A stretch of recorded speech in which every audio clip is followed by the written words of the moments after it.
എന്തല്ല എല്ലാവർക്കും സുഖം തന്നെയല്ലേ? നമുക്ക് ഒരു അഫ്ഗാൻ പറാട്ട നല്ല സൂപ്പർ ടേസ്റ്റായിരിക്കും. നമുക്കൊന്ന് ഉണ്ടാക്കി നോക്കിയാലോ? അതിന് വേണ്ടി ഞാനൊരു പാത്രം എടുത്ത് വെച്ചിട്ടുണ്ട്. ഇതിലേക്ക് നമുക്ക് ആവശ്യത്തിനുള്ള മൈദ 2 കപ്പ് മൈദ എടുക്കുന്നുണ്ട് ഞാൻ. നിങ്ങൾക്ക് വേണമെങ്കിൽ ഗോതമ്പ് പൊടിയോ എന്ത് വേണമെങ്കിലും ഉപയോഗിക്കാം. പക്ഷേ ഇതിൻ്റെ ഒരു ടേസ്റ്റ് കിട്ടൂല ഗോതമ്പ് പൊടിക്ക്. ഇത് ഒരു പ്രത്യേക ടേസ്റ്റാണ്. ശരിക്കും പൊറോട്ട മിസ് ചെയ്യുന്നോലിക്കെല്ലാം ഇത് ഉണ്ടാക്കി കഴിച്ചാൽ നല്ല തൃപ്തി ഉണ്ടാവും കേട്ടോ. അതുകൊണ്ട് ഇത് നോക്ക്. ഇനി അതല്ലാന്നുണ്ടെങ്കിൽ ഗോതമ്പിനെ കൊണ്ട് തന്നെ ഉണ്ടാക്കിക്കോളി. അപ്പോൾ ഇതിലേക്ക് ഞാൻ 2 കപ്പ് മൈദ മാവും അതിൽ 1 ടീസ്പൂൺ പഞ്ചസാരയും ചേർത്ത് കൊടുത്തിട്ടുണ്ട്. ഇനി ഒരു മുട്ട പൊട്ടിച്ചൊഴിച്ച് കൊടുക്കണം.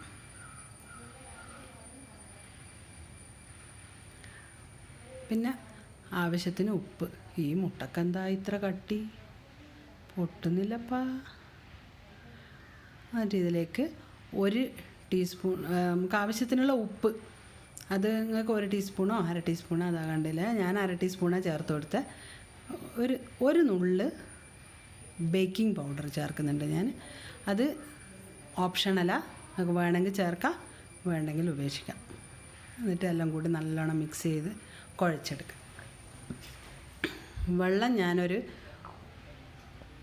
1/3 കപ്പ് അത്രയാണ് എടുത്തത്. അതിപ്പോൾ നിങ്ങൾക്ക് എത്ര ആവശ്യത്തിനുള്ളത് എടുത്ത് കുഴച്ച് ഇതുപോലെ സോഫ്റ്റായിട്ട് നമുക്ക് കുറച്ച് എണ്ണ മേലെ പുരട്ടിയിട്ട് മൂടി വെക്കാം. ഒരു 15-20 മിനിറ്റ്. ഒരു മാക്സിമം 20 മിനിറ്റ് അത്രയേ വേണ്ടൂ.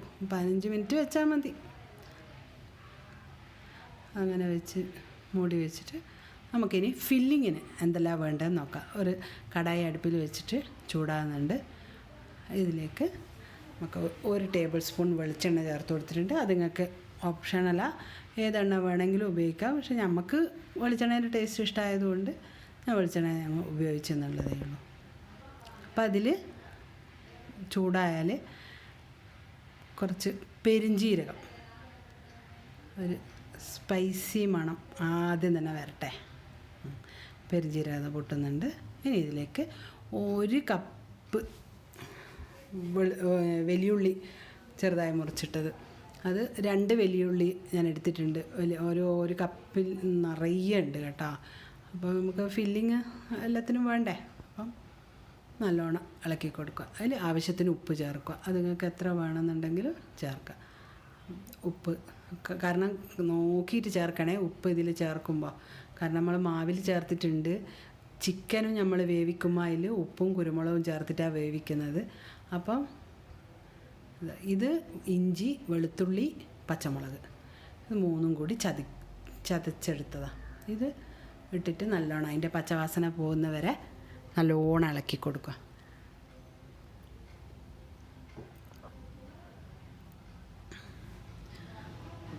മീഡിയം ഫ്ലെയിമിലിടണേ. സ്റ്റൗ മീഡിയം ഫ്ലെയിമിലിട്ടിട്ടാകുമ്പോൾ അല്ലെങ്കിൽ ഇത് കരിഞ്ഞു പോകും. ഈ വെളുത്തുള്ളിയെല്ലാം വരുമ്പോൾ മീഡിയം ഫ്ലെയിമിൽ തന്നെ ഇടണം. ഇനി 1/2 ടീസ്പൂൺ മല്ലിപ്പൊടി,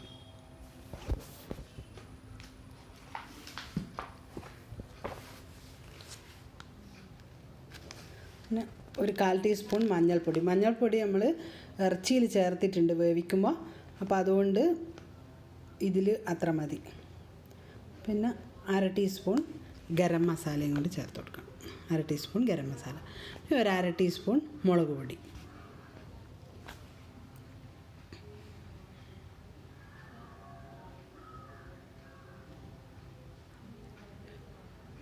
അര ടീസ്പൂൺ അത്രയേ വേണ്ടൂ. എല്ലാം കൂടി ആകുമ്പോൾ നല്ല എരിവുണ്ടാവും. അങ്ങനെ അധികം എരിവായാലും നമുക്ക് തിന്നുമ്പോൾ പ്രയാസമല്ലേ. അപ്പോൾ അതുകൊണ്ട് അതിനനുസരിച്ച് നിങ്ങൾക്ക് ഇനി ഇതിൽ കുറക്കണമെങ്കിൽ കുറക്കാം. ഇത് ഞാൻ പിച്ച് കീറി വെച്ച വേവിച്ച അത് മഞ്ഞൾ, കുരുമുളക്, ഉപ്പ് 3 കൂട്ടി ഒന്ന് പുഴുങ്ങിയെടുത്ത് ചിക്കിപ്പറിച്ച ഇറച്ചി ഇതിൽ ചേർത്ത് കൊടുക്കുക. കുറച്ച് കറിവേപ്പില, കുറച്ച് മല്ലിയില, 2 പുതിനേൻ്റെ ഇലയും കൂടി ഞാൻ ചേർത്ത് കൊടുത്തിട്ടുണ്ട്. അത് നിങ്ങൾ ഓപ്ഷനല്ല, വേണമെങ്കിൽ ചേർക്കാം. പുതിനയുടെ ടേസ്റ്റ് എല്ലാവർക്കും ഒന്നും പിടിക്കൂല. നമുക്കതെല്ലാം ഭയങ്കര ഇഷ്ടം, അതുകൊണ്ട് ഞാൻ ചേർത്ത് കൊടുത്തിട്ടുണ്ട്. അപ്പം നല്ല മണം വരുന്നുണ്ട് ഇപ്പോൾ. ഇനി ഇത് നമുക്കെല്ലാം നല്ലോണം ഇളക്കി മാറ്റി വെക്കാം.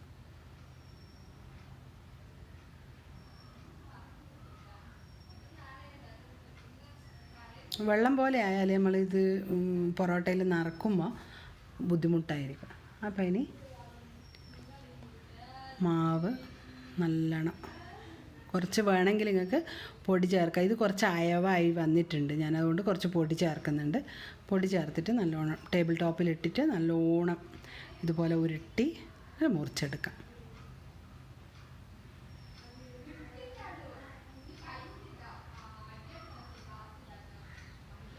മുറിച്ചെടുത്തിട്ട് ഓരോന്നോരോന്നായിട്ട് പരത്തിയെടുക്കാം. കുറച്ച് ആദ്യം എണ്ണ തടവണേ. എണ്ണ തടവിയിട്ടാകുമ്പോൾ ഇത് നല്ലോണം അങ്ങ് വേഗം അങ്ങ് വിരിഞ്ഞ് വരും. അപ്പം അതിന് വേണ്ടിയിട്ട് നല്ല ലേശം എണ്ണ തടവിയിട്ട് പരത്തിയെടുക്കാം. അധികം പരത്തണ്ട. അധികം പരത്തിയാൽ വലുതായി പോയാൽ ഇത് മുറിഞ്ഞു പോകും. അപ്പോൾ മുറിഞ്ഞു പോകാണ്ടിരിക്കണമെങ്കിൽ, പക്ഷേ കട്ടി കൂടിയാലും പ്രയാസമാണ്, കാരണം വേവില്ല. അത് പിന്നെ വെന്ത് കിട്ടാൻ പ്രയാസമായിരിക്കും. വേണ്ടെന്നാൽ പിന്നെ അത് ബുദ്ധിമുട്ടല്ലേ.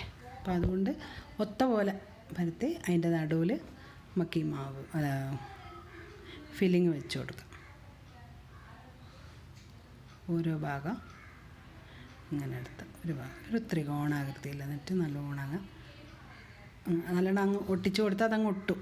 വെള്ളമൊന്നും കൂട്ടണ്ട, വെറുതെ തന്നെ ഒട്ടിച്ചിട്ട് ഒന്നിങ്ങനെ അങ്ങ് പരത്തി കൊടുത്താൽ മതി. മൈദ ആയതുകൊണ്ടാണ് ഇങ്ങനെ പിടിച്ച് വലിക്കുന്നിടത്തിലേക്ക് ഇങ്ങോട്ട് വരുന്നത്. കല്ലുമലിട്ട് ആവശ്യത്തിന് ലേശം എണ്ണ കല്ലുമലാക്കി കൊടുക്കുക, ചുട്ടെടുക്കുക. അതന്നെ, എണ്ണയിലിട്ട് പൊരിക്കണ്ട, ഇങ്ങനെ ചുട്ടാൽ മതി.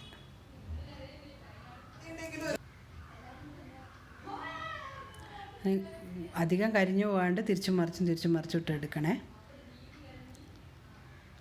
അധികം സ്റ്റൗ കുറച്ച് ലോ മീഡിയം ഫ്ലെയിമിൽ വെച്ചാൽ മതി.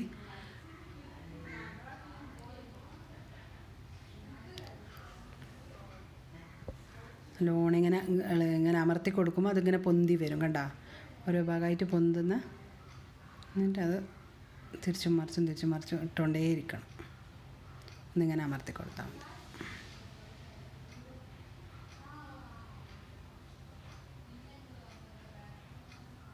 എല്ലാ ഭാഗവും വെന്ത് വന്നിട്ടുണ്ട്.